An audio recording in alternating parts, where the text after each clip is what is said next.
কলা ক্ষেত, ভুট্টা ক্ষেত, পেঁপে ক্ষেত নিড়ানোর জন্য দেখেন ডিজিটাল পাঁচনি নাঙ্গলের ব্যবহার। এটা কিভাবে কাজ করে এই যে দেখেন, আমি প্রথমে পাঁচনির ব্যবহারটা দেখাচ্ছি। আর এটা ইস্পাতের হয়, অনায়াসে দাঁড়ায় পড়েও দেখেন অতি সহজে যত বড়ই ঘাস হোক না কেন দেখেন খুব সহজেই কিন্তু নিড়ান দেওয়া যাচ্ছে। আর যদি বসে পড়ে পাঁচনি দিয়ে নিড়াতে দেওয়া হতো অনেক সময় লাগতো আর কিন্তু কষ্ট হয়ে যেত অল্প খানিকের ভিতরেই। কিন্তু এর ফলে দেখেন অতি সহজেই যত বড়ই ঘাস হোক না কেন দেখেন অনায়াসে পরিষ্কার করা যাচ্ছে। আরও এর আরেকটি সুবিধা আছে, দেখেন 1 হাত 2 হাত 3 হাত একটা রড হয়, কিন্তু আমি দাঁড়াই পড়েও কাজ করতে পারছি। যাদের মাজায় ব্যথা আছে, যারা বসে পড়ে কাজ করতে পারে না, তারাও চাইলে অনায়াসে দাঁড়াই পড়ে কাজ করতে পারবে। আর কেউ যদি মনে করে যে আমি ওপরে ওপরে শুধুমাত্র ঘাস চেষে দেবো, তাও পারবে।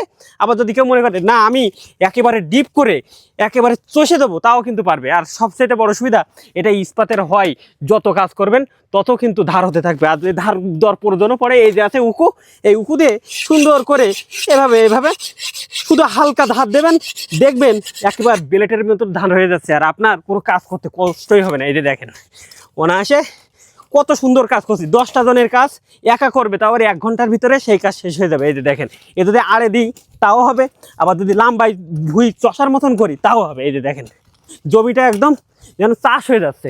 আরও একটি কাজ দেখাচ্ছি, এই যে দেখেন নাঙলের ব্যবহারে। নাঙলের ব্যবহারটা কীভাবে কাজ করে, প্রথমে এই পাঁচনিটা আগে খুলে নিতে হবে।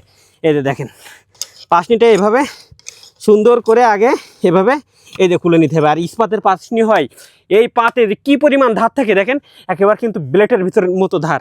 আর এই যে দেখেন এবার যে নাঙলের কাজটা আপনাদের দেখাচ্ছি, এই যে দেখেন নাঙলের কাজটা এভাবে সুন্দর করে এভাবে টাইট দিয়ে নিতে হবে। এই যে দেখেন এই যে অ্যাঙ্গেল দিয়ে এই যে যত টাইট দেবো এটা কিন্তু তত টাইট হতে থাকবে। আপনারা দেখা যায় কলা ক্ষেত, ভুট্টা ক্ষেত, পেঁপে ক্ষেতের ভিতরে অনেক সময় শাকসবজি লাগাতে চান, সেক্ষেত্রে গাড়ি ঘোড়া আসে না কিংবা নাঙল আসে না, তারা কী করবেন, এই যে দেখেন নাঙলের ব্যবহার করবেন। এই যে দেখেন নাঙলটা অনায়াসে এভাবে শুধু ঠেলা দেবেন, দেখবেন আপনার জমিটা ট্র্যাক্টরের মতন চাষ হয়ে যাচ্ছে। এই যে দেখেন কত সুন্দর চাষ হচ্ছে। এই যে দেখেন আমি যত শক্ত জমি দিই না কেন দেখেন অনায়াসে চাষ হয়ে যাচ্ছে। শুধু এদিক থেকে না, আমি যদি আপনার পিছন পাশ দেখাই এইভাবে, এই যে দেখেন অনায়াসে কত সুন্দরভাবে চাষ হয়ে যাচ্ছে।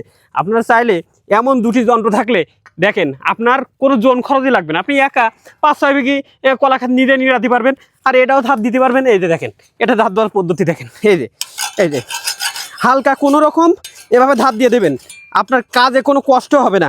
আর এই যে দেখেন এইভাবে ধাপ দেওয়ার ফলে এ কিন্তু 1 ইঞ্চি 2 ইঞ্চি 3 ইঞ্চি গর্তর ভিতরেও কিন্তু চলে যায়। এই যে দেখেন আমি আপনাদের দেখাচ্ছি, প্লেন জমি তো সাইড দেওয়া যাবে, কোনো ব্যাপার না। এই যে দেখেন আমি একেবারে শক্ত জমি দেখাচ্ছি, এই যে একেবারে শক্ত ঘাসের জমি। এই যে দেখেন অনায়াসে আগে পাঁচটি ব্যবহারটা করতে হবে, তারপর কিন্তু নাঙল। তারপরেও যদি আপনি চান তাই এভাবে কিন্তু অনায়াসে শক্ত